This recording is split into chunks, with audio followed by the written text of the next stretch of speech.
আসসালামু আলাইকুম প্রিয় দর্শক, আপনাদের সকলকে আমন্ত্রণ জানাচ্ছি রাজনীতির কথা অনুষ্ঠানে।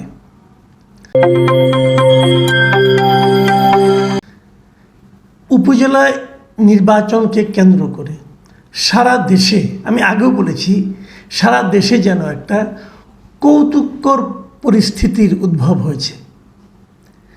বেশ আমার কাছে মজাই লাগছে যে নির্বাচনে বিরোধী দল নেই, কেবল আওয়ামী লীগই নির্বাচন করছে, সেখানেও যেন তারা শৃঙ্খলা বজায় রাখতে পারছে না, নিজেরা মারামারি করছে।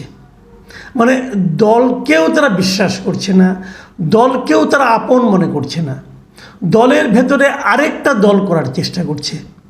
অনেকদিন আগে আমার এক সহকর্মী একবার বলেছিলেন যে আওয়ামী লীগ যেভাবে বিরোধী দলগুলোকে নিয়ন্ত্রণ করার মাধ্যমে একটা সর্বব্যাপী আগ্রাসী একটা চরিত্র নিয়ে হাজির হচ্ছে, এতে তার বিবেচনায় এই দলটা একসময় নিঃশেষ হয়ে যাবে নিজেরা মারামারি করে। এই যে তার বক্তব্যটা, এই বক্তব্যটার আমি যেন এখন অনেকটাই বাস্তবে তার সেই বক্তব্যের প্রতিফলন দেখতে পাচ্ছি। আমি কেবল আপনাদের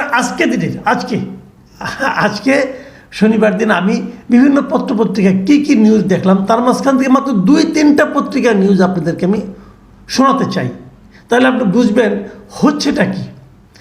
যেমন ধরা যাক, ডেইলি স্টার পত্রিকার একটা নিউজ হয়েছে আজকে যে 7 টাকায় 4টি ফ্ল্যাট কিনেছেন উপজেলা চেয়ারম্যান প্রার্থী এহসানুল হায়দার। এটা রাউজান উপজেলায় উনি নির্বাচন করছেন এবং উনি একমাত্র প্রার্থী, আর কোনো প্রার্থী ওখানে নেই, সব আউট হয়ে গেছে ওনার দাপটের চোটে। এবং উনি যে সম্পদের হিসাব দেখিয়েছেন, সেখানে তিনি দেখিয়েছেন যে 2024 সালে যে হলফনামা দেখিয়েছেন, আর এর আগে দেখিয়েছিলেন 2019 সালে। 19 সালের হলফনামায় উল্লেখ করেছিলেন যে ওনার সম্পদ হলো সব মিলে 13,50,000 টাকা, ওনার একটা অ্যাপার্টমেন্ট আছে, সব মোট সম্পদের মধ্যে দেখিয়েছিলেন। আর এবার দেখিয়েছেন তার আরও 4টা ফ্ল্যাট হয়েছে, যেগুলোর মূল্য নাকি মাত্র 7 লাখ টাকা, মানে 7 লাখ টাকা।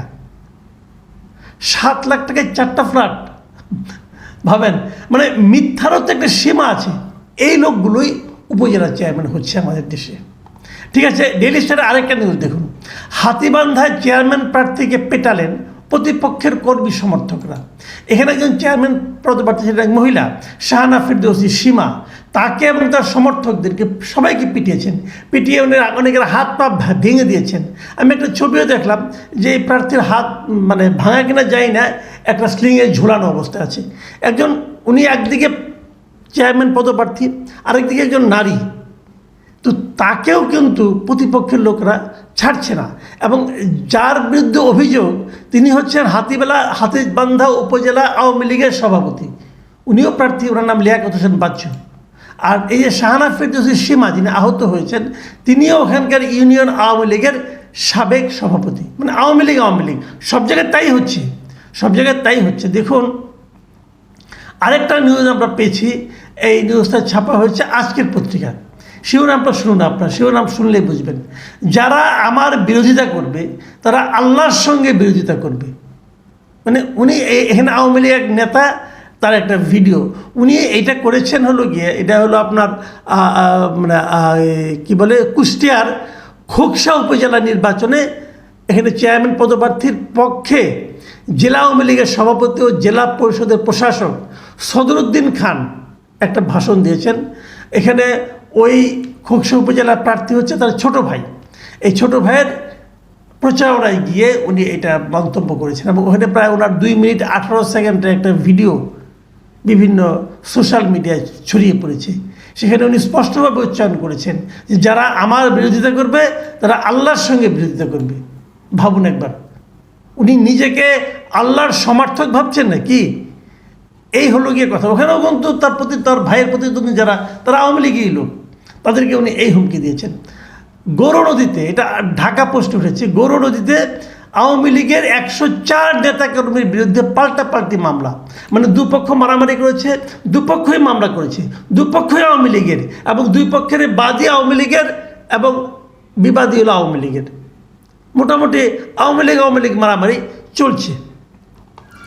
আমি সবচেয়ে ইন্টারেস্টিং যে নিউজটা আমি পেয়েছি এটা প্রথম আলোতে, সেটা হলো থানায় ঢুকে চেয়ারম্যান প্রার্থীকে পেটালেন এমপি সমর্থকরা, ভিডিও ভাইরাল, মানে দুজনই চেয়ারম্যান পদপ্রার্থী, একটা প্রার্থীকে এমপি সাহেব সমর্থন করেছেন, আরেক প্রার্থীকে এমপি সাহেবকে সমর্থন করেন নাই। এটা হলো সিরাজগঞ্জের বেলকুচি থানার ঘটনা এটা। তো সেখানে যাকে এমপি সাহেব সমর্থন করেননি সেই ভদ্রলোক থানায় গিয়েছিলেন কোনো একটা কাজে, সেখানে ঢুকে এমপি সাহেবের সমর্থক যারা প্রার্থী, যারা কর্মী, নেতাকর্মী আছে, তারা সেখানে যে পুলিশের সামনে থানার মধ্যে সেই আরেকজন প্রার্থীকে পিটিয়েছেন এবং সেটা আবার ভিডিও করা হয়েছে। সেই ভিডিও ফেসবুকে এবং বিভিন্ন সামাজিক মাধ্যমে দেখা যাচ্ছে এখন। মানে কতটা বেপরোয়া নিজের প্রার্থীকে জেতানোর জন্য এখান থেকে কিন্তু বোঝা যাচ্ছে। আসলে আমি এই কয়েকটা ঘটনা আমি হাতে কাছে যে কটা পেয়েছি সে কটাই আপনাদেরকে বললাম। আপনি যদি খোঁজেন দিনে এরকম প্রতিদিন এরকম 15-20টা করে ঘটনা আপনি পাবেন, যার প্রত্যেকটা ঘটনাই প্রমাণ করছে যে নির্বাচনের নামে আসলে হচ্ছেটা কি।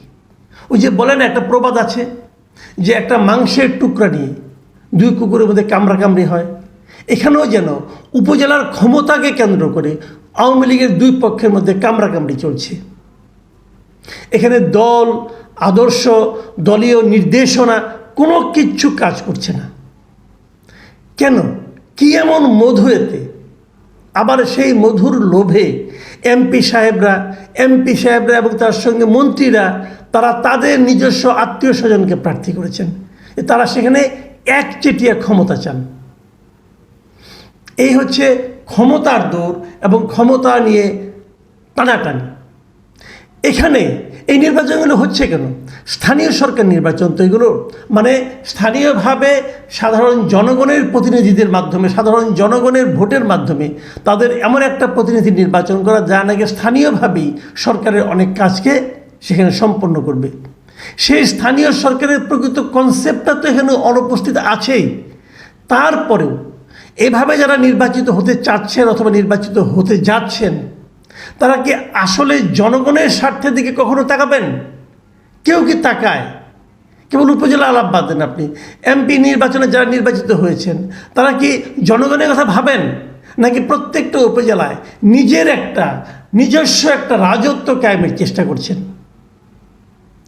বাংলাদেশটা আসলে না আর জনগণের দেশ নাই। যদি বলা হয় এটা যে গণপ্রজাতন্ত্রী বাংলাদেশ, এটা আসলে গণপ্রজাতন্ত্রী নেই, জনগণের দেশ এটা নেই।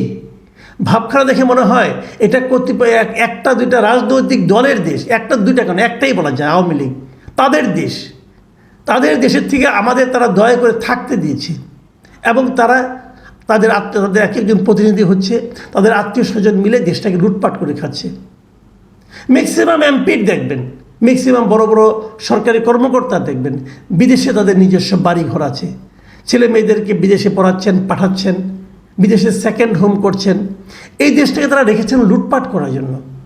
এখান থেকে লুটপাট করবেন, ওখানে নিয়ে যাবেন। যারা নিতে না পারবেন তারা এখানেই বাড়ি বানাবেন, ফ্ল্যাট কিনবেন। পরে যখন জিজ্ঞাসা করা হবে কীভাবে কিনলেন 4টা ফ্ল্যাট, বলবে 7 লাখ টাকা দিয়ে কিনেছি। এবং আমাদের নির্বাচন কমিশন সেটা গ্রহণ করবেন। ওই লোক তো উপজেলা চেয়ারম্যান হয়েই গেছেন, হয়তো আর তো কোনো প্রার্থীও নেই। এইভাবেই চলছে এই দেশ, আর এই দেশে আমরা এভাবে বসবাস করছি। প্রিয় দর্শক, এখন নিজের দিকে তাকানোর একটা সময় এসেছে, প্রশ্ন করার সময় এসেছে। যারা ভোট করছে, যারা ভোট চাচ্ছে, তাদের দিকে সন্দেহের চোখে তাকানোর সময় এসেছে। আজ এই পর্যন্তই। আল্লাহ হাফেজ।